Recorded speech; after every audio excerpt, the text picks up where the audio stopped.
ছাত্রছাত্রী বন্ধুরা, তোমরা সবাই ভালো আছো তো? তোমাদের সকলকে মাই ইন্সপিরেশন বাংলা চ্যানেলে স্বাগত জানাই। এখন আমরা শুরু করছি ক্লাস 10-এর ভূগোল বইয়ের পঞ্চম অধ্যায় থেকে একটি ম্যাচিংটি কিভাবে করতে হবে, ম্যাচিংটি দু সাইড কিভাবে মিলিয়ে কমপ্লিট করতে হবে, সেটাই তোমাদেরকে এই ভিডিওতে দেখিয়ে দেওয়া হচ্ছে। ছাত্রছাত্রীরা, তোমরা খুব ভালো করে এই ম্যাচিংটি দেখে নাও ও বুঝে নাও এবং তোমরা লিখেও নিতে পারো, তোমাদের কাজে লাগতে পারে। তাহলে এখন আমরা সরাসরি চলে আসলাম ম্যাচিংটিতে। প্রিয় ছাত্রছাত্রীরা, খুব ভালো করে ম্যাচিংটি লক্ষ্য করো এবং এই ম্যাচিংটির দুটো দিক কিভাবে মিলিয়ে সঠিক উত্তর করতে হবে সেটাই কিন্তু তোমাদের দেখিয়ে দেওয়া হচ্ছে। সবার প্রথমে লেখা আছে বাম ও ডান দিক মিলিয়ে উত্তর তৈরি করো। প্রত্যেকটি সঠিক মেলানোর জন্য নাম্বার পাওয়া যাবে 1। আচ্ছা, প্রথমে যে ম্যাচিংটি রয়েছে বাম দিক ডান দিক। বাম দিকে রয়েছে এতে আঁধি, বিতে আম্রবৃষ্টি, সিতে মৌসুমি বিস্ফোরণ, ডিতে বরদই ছলা। ডান দিকে নাম্বার 1-এ আছে কর্ণাটক, নাম্বার 2-এ আসাম, নাম্বার 3 রাজস্থান, নাম্বার 4 কেরালা। তাহলে বাঁ দিকের নাম্বার এতে আছে আঁধি, এটা হবে ডান দিকের রাজস্থান, নাম্বার 3। এ হবে নাম্বার 3। ঠিক আছে ছাত্রছাত্রী বন্ধুরা, নাম্বার 3-এর পাশে তোমরা এ লিখে রাখতে পারো। বিতে রয়েছে আম্রবৃষ্টি, এটা হবে ডান দিকের নাম্বার 1 কর্ণাটক। আম্রবৃষ্টি হবে কর্ণাটক, কর্ণাটকের পাশে তোমরা বি লিখে নাও। নাম্বার সি মৌসুমি বিস্ফোরণ, এটা হবে ডান দিকে কেরালা। মৌসুমি বিস্ফোরণ সি হবে নাম্বার 4। নাম্বার ডি বরদই ছলা, এটি হবে ডান দিকে নাম্বার 2 আসাম।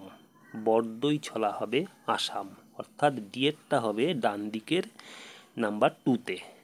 তাহলে ছাত্রছাত্রীরা, তোমরা এই ম্যাচিংটি বুঝে নিয়েছো এবং তোমরা এটা লিখেও রাখতে পারো।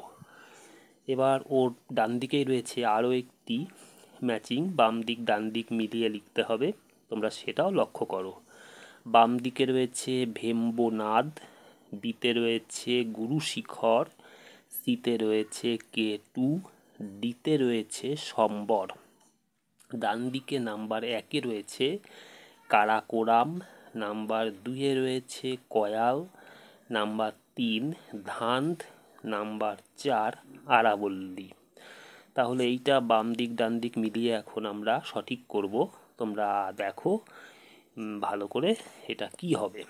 নাম্বার 1-এ দেখতে পাচ্ছি ভেম্বনাদ, এই ভেম্বনাদ এইটা হবে ডান দিকে কয়াল, অর্থাৎ এ হবে নাম্বার 2।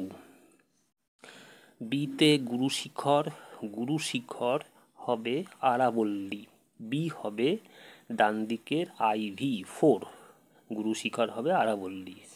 সি K2, এটা হবে Karakoram, K2 king of Karakoram হয়, K2 হবে কারাকোরাম, সি হবে ডান দিকের নাম্বার 1। ডিতে আছে সম্বর, এটি হবে ডান দিকের নাম্বার 3 ধান্ধ, সম্বর হবে ধান্ধ। আমি আরও একবার বলে দিচ্ছি, ভেম্বনাথ এ হবে ডান দিকের 2 কয়াল, বি গুরুশিখর ডান দিকে হবে 4 আরাবল্লী, সিতে K2 ডান দিকে হবে 1 কারাকোরাম, ডিতে সম্বর, এটা ডান দিকে হবে ধান্ধ। ছাত্রছাত্রীরা, তোমরা ম্যাচিংটি আশা করি বুঝতে পেরেছো এবং তোমরা ভালো করে এটাকে নোট করে রেখো বা লিখে রেখো, তোমাদের কাজে লাগতে পারে। তো তোমাদের এই আলোচনা কেমন লাগছে তোমরা কমেন্ট করে জানাতে পারো এবং দশম শ্রেণীর ভূগোল বইয়ের কোন অধ্যায় বা কোন অধ্যায়ের অনুশীলনীর প্রশ্ন উত্তর নিয়ে তোমরা আলোচনা জানতে চাও সেটাও লিখে রাখতে পারো, এই তোমরা কমেন্ট করতে পারো।